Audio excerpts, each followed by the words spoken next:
আজ একটা অন্যরকম ভিডিও নিয়ে এসেছি তোমাদের সাথে। প্রতিদিন তো রান্নাবান্নার ভিডিও শেয়ার করি, আজ একটা ছোট্ট হাতের কাজ শেয়ার করব।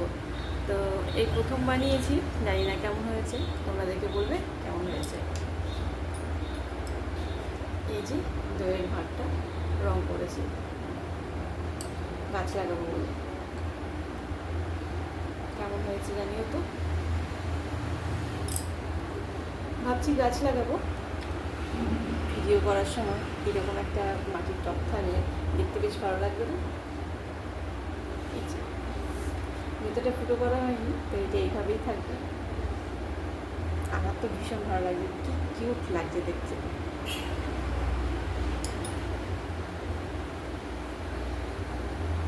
ভাবছি এরপরে যত দূরের ভাড় আসবে সব কটাকে এইভাবে কালার করে নেবো। গাছ লাগাই না লাগাই সাজিয়ে রাখবে, কিন্তু দেখতে বেশ সুন্দর লাগছে।